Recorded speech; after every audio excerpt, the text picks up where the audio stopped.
Good afternoon, all you freedom crawlers.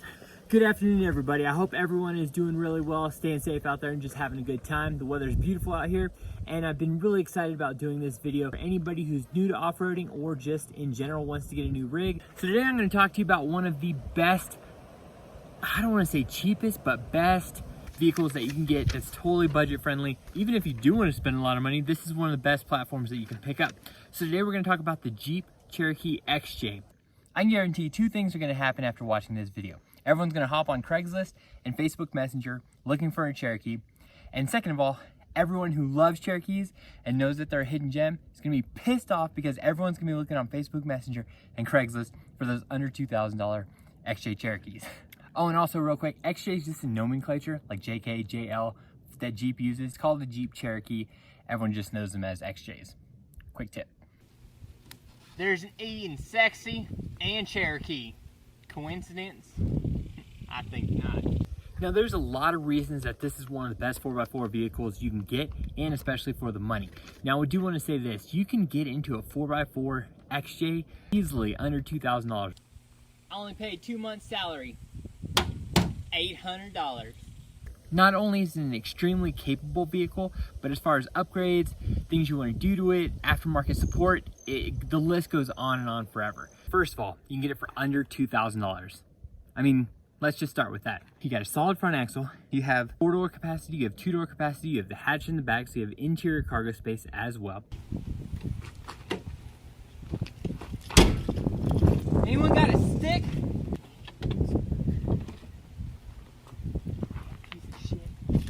A humongous aftermarket support. You can buy pretty much anything for these. The parts are super cheap, especially if something breaks. Ridiculously easy to work on.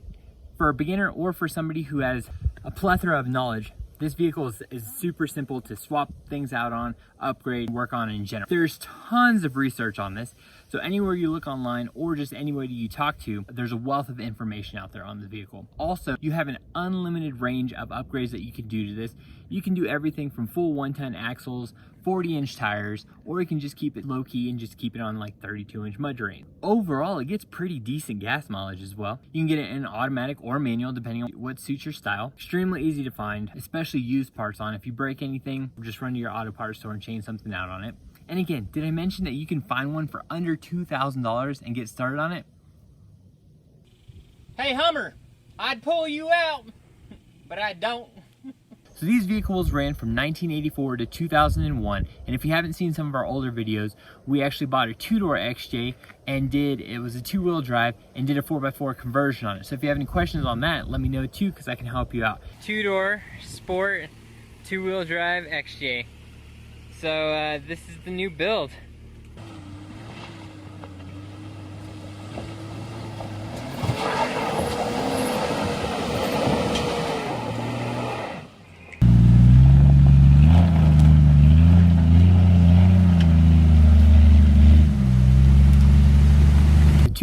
And the 4-door have the same exact wheelbase, and so as far as the platforms go, it looks a little bit different, but the 2-door doors are just longer up front. Let me give you a little bit of background on the XJ itself. So the XJ is unibody, which just means that the body of the vehicle is actually the frame. So you're not going to have a frame like in the general sense where it's just a metal frame and the body of the vehicle sits onto it.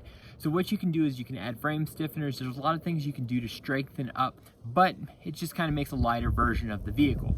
But just for reference, so yes, it is a unibody. Wheelbase is right at 101.4 inches. A lot of people say that your 100-inch mark is one of the best ranges you can be in. I agree with that. So just for comparison's sake, your JK 2-door is at 95.4 inches, your JKU 116 inches, the JL is a little bit longer at 96.8 inches, the JLU 118. For reference against Toyotas, the 5th Gen 4Runner is 109.8 inches, the Tacoma is 127.4 inches, and for all you LJ fans out there, if you don't know what I'm talking about, it's the TJ Unlimited version, that is 103.4 inches.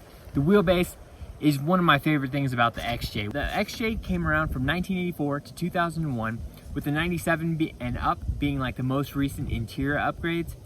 Now in 1987, if you're going to be looking for one of these, I highly recommend getting a 4.0 engine. In 1987, they started coming out with that. The Renix engine, which is an older version of the 4.0, was from 1987 to 1990. The biggest thing if you're looking for one of these is the cooling system. XJs are notorious for overheating, but especially that Renix engine.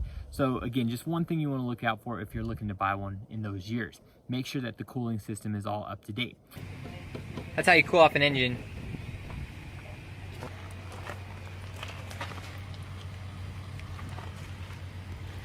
In 1991 and up, they came out with a high output 4.0, and that's probably the best engine you could possibly go after. Just kind of a buying standpoint. So if you're looking for one, I highly recommend it in 91 and up with the high output 4.0. Now they did have a 4-cylinder engine option. It works, but it's not as bomb-proof as that 4.0 engine was. Expect leaks out of your 4.0. It's just one of those things where, you know, it's bound to happen. If you replace all your seals, you have much better chances of not having oil leaks, but it's just kind of one of those things to look out for. But these engines are easily 300,000 mile plus engines if you take care of them and you treat them right. Now all of the XJs come with a Dana 30 up front, which is a pretty good front axle. The rear, there's a bunch of different rear axles. Some of them have the 8.25.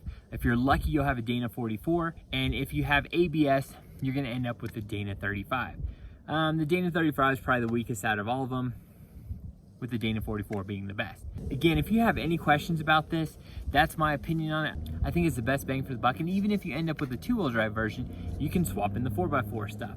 Again, I have videos on that, but to make it real quick and easy, you need to source yourself a 4-wheel drive transfer case, transmission, front axle, front and rear drive shafts, and all the linkages to get your 4x4 conversion done up front.